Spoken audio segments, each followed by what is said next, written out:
രാത്രിയുടെ നിശബ്ദതയിൽ 3 മനുഷ്യർ ഒരു പാറയുടെ മുകളിൽ എന്തിനോ കാത്തിരിക്കുന്നു. അതേസമയം മറ്റൊരിടത്ത് ഒരു ലഡുവിലൂടെ പതുങ്ങി പുറത്തു വരുന്ന പ്രണയത്തിൻ്റെ സൂചന. നാം എടുക്കുന്ന പ്രണയം ഭാഗം 42 സ്വാഗതം. മുഴുവനും കേൾക്കണേ.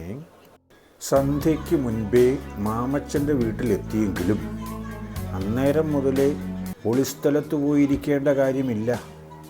നന്നായി ഇരുട്ട് വീണിട്ട് പോകാം എന്നവർ തീരുമാനം പറഞ്ഞു. അധിക സമയം കാക്കേണ്ടി വന്നില്ല. ഭൂമി ഇരുട്ടിൻ്റെ കമ്പളം പുതയ്ക്കാൻ തുടങ്ങി. അപ്പോഴേക്കും അവർ 3 പേരും ഒളിസ്ഥലത്തേക്ക് പോയി. ഒളിസ്ഥലമെന്ന് പറഞ്ഞാൽ എന്തായിരിക്കും എന്നുപോലും ജിമ്മിക്ക് ഊഹമില്ലായിരുന്നു. ഒളിസ്ഥലമെന്ന് പറഞ്ഞത് മാമച്ചൻ്റെ പറമ്പിൻ്റെ അതിർത്തിയിൽ ഉണ്ടായിരുന്ന വലിയൊരു കല്ലിൻ്റെ മുകളിലായിരുന്നു. അവിടെ ഇരിക്കാനുള്ള സൗകര്യം ഉണ്ടാക്കിയിട്ടുണ്ട് എന്ന് മാത്രം. അവിടെ എത്തും മുമ്പ് തന്നെ ആദ്യമായി വരുന്ന ജിമ്മിയോട് അപ്പച്ചൻ ചേട്ടൻ ചില കാര്യങ്ങൾ പറഞ്ഞു കൊടുത്തു. ഒരു ചെറിയ ശബ്ദം പോലും കേൾക്കാൻ കഴിവുള്ളവരാണ് മൃഗങ്ങൾ. അവയ്ക്ക് വളരെ ശ്രദ്ധയുമുണ്ട്. ഏതു സമയവും അപകടം പ്രതീക്ഷിച്ചുകൊണ്ടാണ് അതുങ്ങൾ വരുന്നത് തന്നെ. തീറ്റ തേടാൻ ഏറ്റവും എളുപ്പം മനുഷ്യൻ നട്ടുവളർത്തിയിരിക്കുന്നത് ആയതുകൊണ്ടാണ് അവ വരുന്നത് തന്നെ. അതുകൊണ്ട് നായാട്ടിന് പോകുന്നവർ പകലാണെങ്കിലും രാത്രിയിലാണെങ്കിലും ചില അലിഖിത നിയമങ്ങൾ പാലിച്ചിരിക്കണം. അതിൽ തന്നെ പ്രധാനപ്പെട്ടത് ഒരു കാരണവശാലും ശബ്ദമുണ്ടാക്കരുത് എന്നതാണ്. കാരണം മൃഗങ്ങളത് കേൾക്കുകയും അതിവേഗം ഓടി രക്ഷപ്പെടുകയും ചെയ്യും. അത്രയും സമയം ഇരുന്നത് വെറുതെ ആവുകയും ചെയ്യും. അതുകൊണ്ടാണ് ആദ്യം വരുന്നവരോട് കർശനമായി ഇങ്ങനെയൊരു നിർദ്ദേശം പറയുന്നത്. ഒരു കാരണവശാലും സംസാരിക്കരുത്. ഇനി ഇവിടുന്ന് പോകുന്ന അത്രയും സമയം. എന്തെങ്കിലും പറയാൻ തോന്നിയാൽ പോലും അത് നമ്മൾ ഇവിടുന്ന് പോയി കഴിഞ്ഞു മാത്രം പറയുക. അതുവരെ മിണ്ടാതെ ഇരുന്ന് 2 വശത്തേക്കും ശ്രദ്ധിക്കുക. ഏതു വശത്തു നിന്നും ആയിരിക്കാം മുള്ളൻ പന്നിയുടെ വരവ്. അത് നമുക്ക് കൃത്യമായി പറയാൻ പറ്റില്ല. അതുപോലെ വരുന്നത് ഒറ്റയ്ക്കായിരിക്കില്ല, കൂട്ടമായിട്ടായിരിക്കും. അതിൽ ഏറ്റവും വലുതിനെയാണ് നമുക്ക് വെടിവെക്കേണ്ടത്. അതുകൊണ്ട് ഏറ്റവും പ്രധാനമായി ഓർക്കേണ്ട കാര്യം സംസാരിക്കരുതെന്നതാണ്. കൊതുക് കടിച്ചാൽ അടിക്കുക പോലും ചെയ്യരുത്. വേണമെങ്കിൽ ഊതിക്കളയാം, അല്ലെങ്കിൽ കടിക്കട്ടെ എന്ന് വയ്ക്കാം.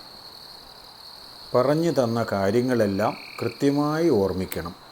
നമ്മളിപ്പോൾ ഒളിച്ചിരിക്കേണ്ടുന്ന സ്ഥലത്തെത്തി. ആ കാണുന്ന പാറയുടെ മുകളിലാണ് നമ്മൾ 3 പേരും കയറി ഇരിക്കുന്നത്. വലതുവശത്തുകൂടി കയറി മുകളിലേക്ക് പോകാം.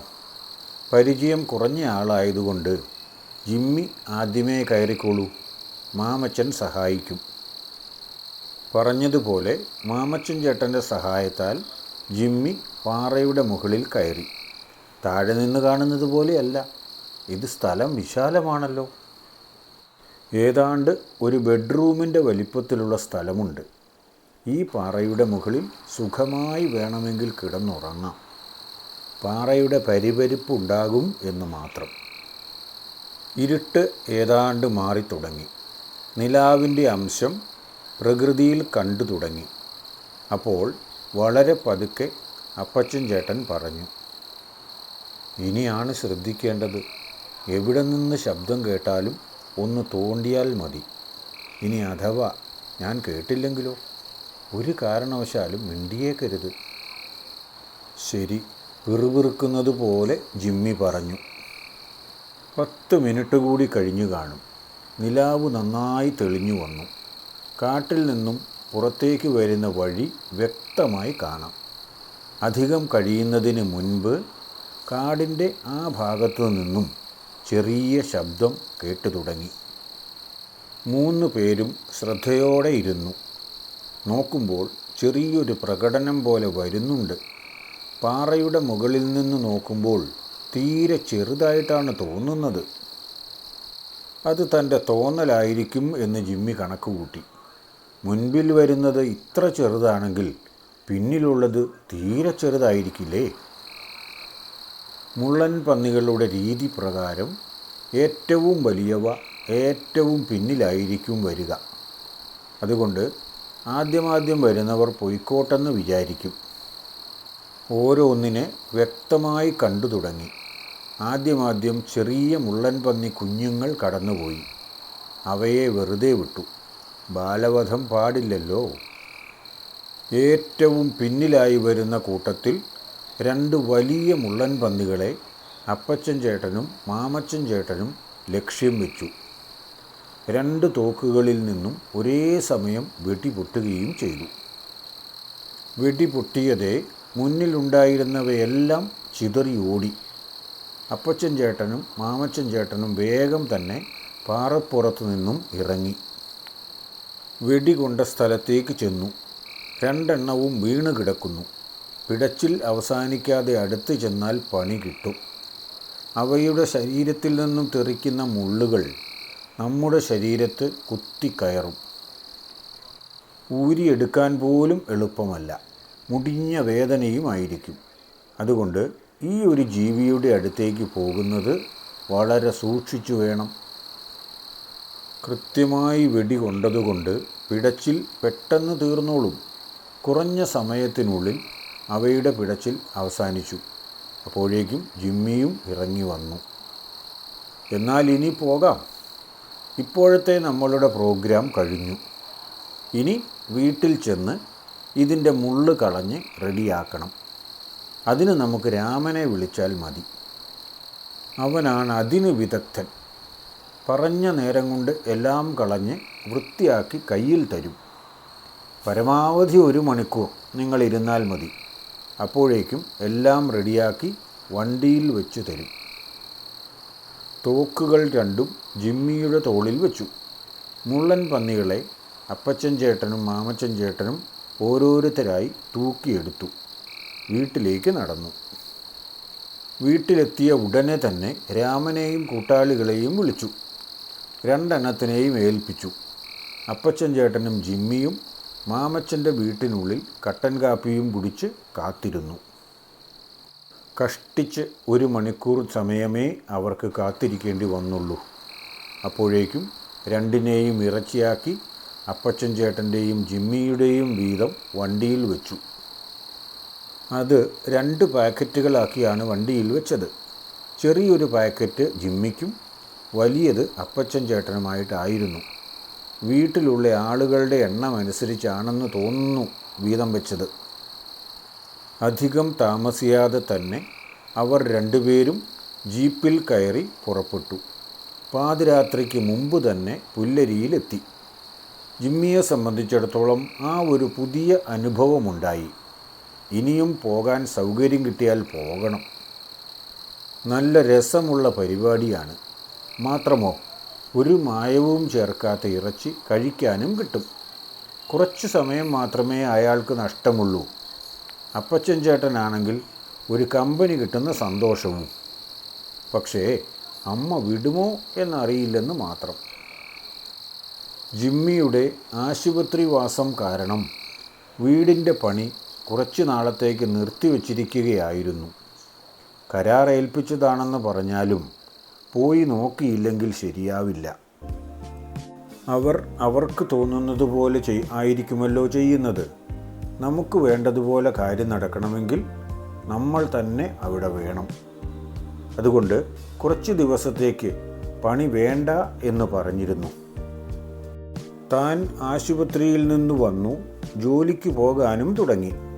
അതുകൊണ്ട് മുടങ്ങിക്കിടന്ന വീട് പണി വീണ്ടും തുടങ്ങിയിരുന്നു. ഭിത്തിയുടെ പണി ലിൻഡിൽ ലെവൽ വരെ എത്തി. തൽക്കാലം കെട്ടുകാരുടെ പണി നിർത്തിയിരിക്കുകയാണ്. കെട്ടുകാർക്ക് ഇനി കാര്യമായ പണിയില്ല. മുകളിലേക്കുള്ളത് 1 ദിവസം കൊണ്ട് വെച്ച് തീർക്കാം. അതെന്ന് വേണമെന്ന് പറഞ്ഞാൽ മതി എന്നാണ് അവർ പറഞ്ഞിരിക്കുന്നത്. ലിൻഡിൽ വാർക്കാനുള്ള വാർപ്പ് തട്ട് നിർമ്മാണമാണ് നടന്നുകൊണ്ടിരിക്കുന്നത്. മിക്കവാറും ദിവസങ്ങളിൽ ജോലി കഴിഞ്ഞ് ജിമ്മി വീടിൻ്റെ പണി നടക്കുന്ന സ്ഥലത്തു കൂടി പോകും. വെള്ളമൊഴിക്കലോ മറ്റെന്തെങ്കിലുമോ ചെയ്യണമെങ്കിൽ അതെല്ലാം ചെയ്തതിന് ശേഷമാണ് ജിമ്മി വീട്ടിലേക്ക് വന്നിരുന്നത്. അതുകൊണ്ട് പല ദിവസങ്ങളിലും ക്വാർട്ടേഴ്സിലെത്തുമ്പോൾ രാത്രിയാകാറാണ് പതിവ്. ലിൻഡിൽ വാർപ്പിൻ്റെ ദിവസം ലീവ് എടുത്ത് അവരോടൊപ്പം നിൽക്കുകയാണ് ചെയ്തത്. അന്ന് കുറേ കൂടുതൽ ആളുകൾ ഉണ്ടായിരുന്നു. അതുകൊണ്ട് സമയത്ത് പണി തീർന്നു. ലിൻഡിൽ വാർപ്പ് കഴിഞ്ഞപ്പോൾ കുറച്ച് സമാധാനമായി.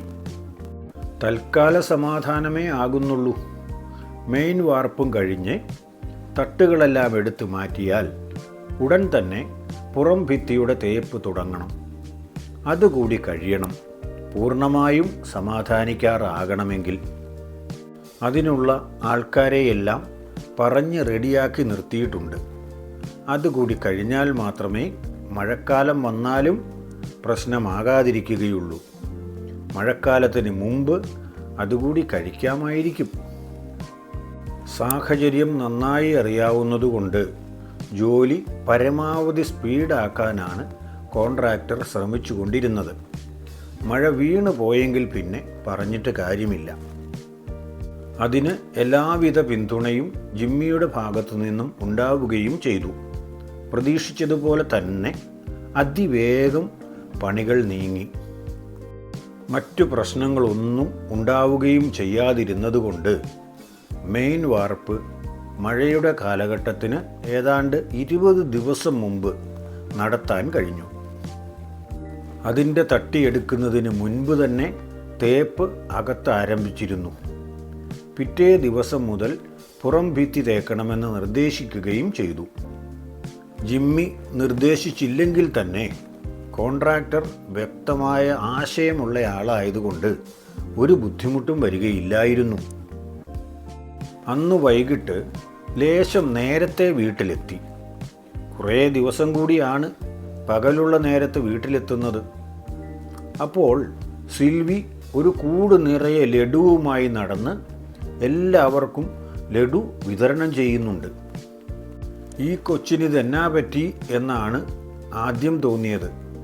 അങ്ങനെ തന്നെ അങ്ങ് ചോദിച്ചാലോ? വേണ്ട, എന്തായാലും ഇപ്പോൾ ഇനി അവളെ കളിയാക്കാൻ പോകുന്നില്ല എന്ന് ഉടനെ തന്നെ മനസ്സിൽ വിചാരിച്ചു. ടീച്ചറമ്മയ്ക്ക് എന്നാ പറ്റി ഓടി നടന്ന് ലഡു വിതരണം ചെയ്യുന്നത്? വല്ല കുഴപ്പവും വന്നോ? അതോ ഇനി TTCയുടെ റിസൾട്ട് വന്നപ്പോൾ അതിൽ തോറ്റുപോയോ?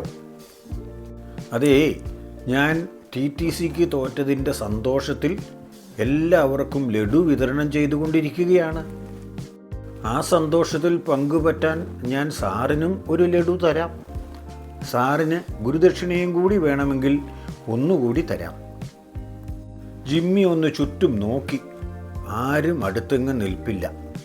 പറയാൻ വന്നത് പറഞ്ഞാലും ആരും കേൾക്കാൻ പോകുന്നില്ല.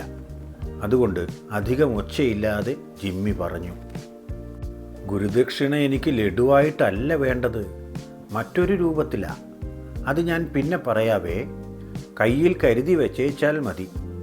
ചോദിക്കുമ്പോൾ ഒട്ടും വൈകാതെ ഇങ്ങ് തന്നേച്ചാൽ മതി. അയ്യടാ, ആള് കൊള്ളാലോ. അത് മിക്കവാറും ഇപ്പോൾ കിട്ടിയിരിക്കും. ആ പൂതി മനസ്സിലിരിക്കത്തേ ഉള്ളൂ. അതിന് വെച്ച വെള്ളം വാങ്ങി വെച്ചാൽ മതി. അങ്ങനെ പറഞ്ഞെങ്കിലും അത് കേട്ടപ്പോൾ സിൽവിക്ക് വല്ലാതെ നാണം വന്നു. ആരെങ്കിലും കേൾക്കില്ലേ?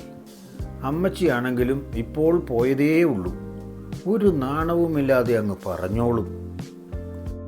ഇപ്പോൾ വേണമെന്നില്ല ടീച്ചറെ, സമയമാകുമ്പോൾ മതിയെന്നേ. ഇനിയിപ്പോൾ തന്നേക്കാമെന്നെങ്ങാനും പ്ലാൻ ഉണ്ടോ? എനിക്ക് വിരോധമില്ല.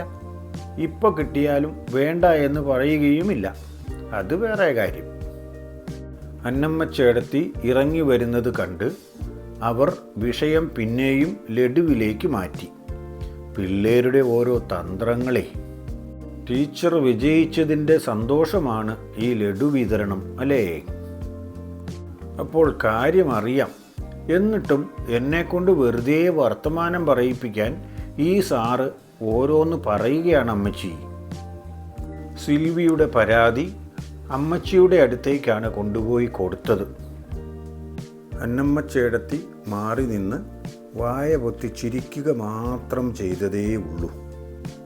അവർ പതുക്കെ പറഞ്ഞത് ചേടത്തി അകത്തു നിന്ന് കേട്ട് കാണുമോ? അതാണോ ഈ ചിരി? ഒരു രാത്രിയിലെ വേട്ട, ഒരു ലഡുവിലൂടെ തുറന്നു പറഞ്ഞ സന്തോഷം. ജിമ്മിയുടെയും സിൽവിയുടെയും ബന്ധം ഇനി എങ്ങനെയാകും? അടുത്ത ഭാഗത്തിൽ കാണാം. നാം വെടുക്കുന്ന പ്രണയം തുടരും. സബ്സ്ക്രൈബ് ചെയ്തും ഷെയർ ചെയ്തുമൊക്കെ സഹകരിക്കണേ.